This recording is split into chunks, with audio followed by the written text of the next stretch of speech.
Salut à tous et bienvenue pour cette deuxième vidéo consacrée aujourd'hui au widget. Alors, qu'est-ce que c'est un widget? Ce sont les éléments graphiques visuels que vous allez utiliser pour composer votre interface graphique. Ils sont tous disponibles depuis le module Qt Widget et vous avez déjà vu dans la première vidéo votre premier widget qui est le simple bouton. Il en existe plusieurs pour vous montrer, je vais tous les importer et je vais vous montrer par exemple. Ici, vous avez une checkbox qui permet simplement de cliquer. Vous avez un autre exemple, ça va être un QLine Edit, qui est un widget qui permet de rentrer du texte. Dans le même genre, vous avez le QPlain Text Edit qui permet de rentrer du texte sur plusieurs lignes. Voilà. Vous avez également le QLabel qui est juste un morceau de texte non éditable. En plus complexe, vous avez par exemple le QCombo Box. Donc là, pour ça, j'ai besoin de lui ajouter quelques items pour que vous compreniez. Donc on va lui rajouter salut, Bobby, hop, pardon, il a disparu. J'ai ici une liste déroulante. Et un dernier pour la forme. Je vais vous montrer par exemple ici un QList widget. Et on va lui rajouter aussi des éléments. Hop. Salut, Crick, Watson. Voilà, j'exécute et vous voyez, j'ai ici une liste d'éléments textuels. Donc tous ces éléments héritent tous de la classe QWidget. On verra dans des prochaines vidéos comment créer votre propre widget. Aujourd'hui, on va simplement regarder les méthodes disponibles depuis QWidget. Alors déjà, qu'est-ce qui se passe si on affiche un simple QWidget?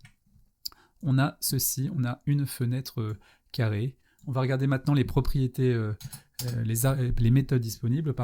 Vous allez pouvoir par exemple jouer sur la géométrie et la position. On va déjà placer notre fenêtre avec la méthode move. Par exemple, on va la placer en position 600, 400 par rapport à la résolution de votre écran. Voilà, donc à chaque fois que j'exécute, maintenant, ma fenêtre sera toujours au même endroit. On va pouvoir redimensionner cette fenêtre avec la méthode resize et on va lui donner une largeur, par exemple, on va lui donner 600 et on va lui donner 200 en longueur. Et donc là, vous avez votre widget redimensionné. On peut également, vous voyez, redimensionner ce widget. Donc on va pouvoir lui mettre des contraintes. On va pouvoir lui dire, par exemple, set minimum width. Et là, on va lui donner 40.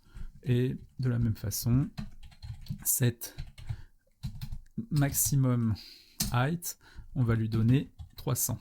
Donc si j'exécute ça, vous voyez que je peux diminuer la fenêtre, mais pas plus. Et je vais pouvoir augmenter la largeur, mais pas plus. Vous avez également d'autres propriétés communes. Je vais vous faire un petit listing de ceux que j'utilise le plus souvent.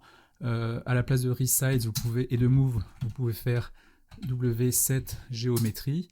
Donc là, on va vous demander les coordonnées X, Y de votre fenêtre, ainsi que la largeur et la hauteur de votre widget.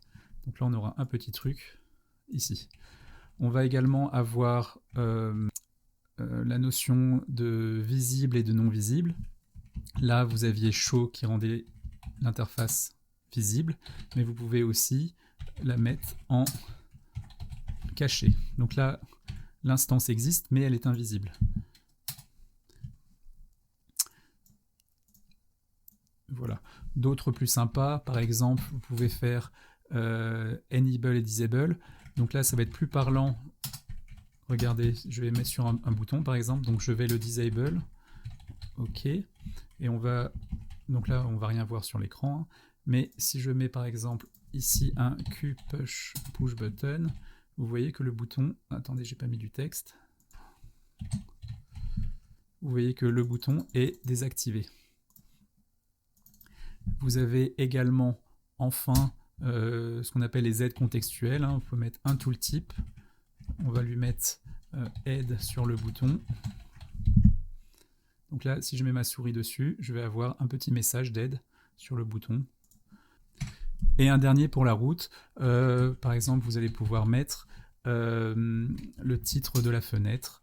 Ceci est mon application. Et vous voyez le titre là-haut. Donc c'est fini pour cette première vidéo. Dans la prochaine vidéo, nous allons voir comment agencer les widgets ensemble pour créer des interfaces beaucoup plus complexes.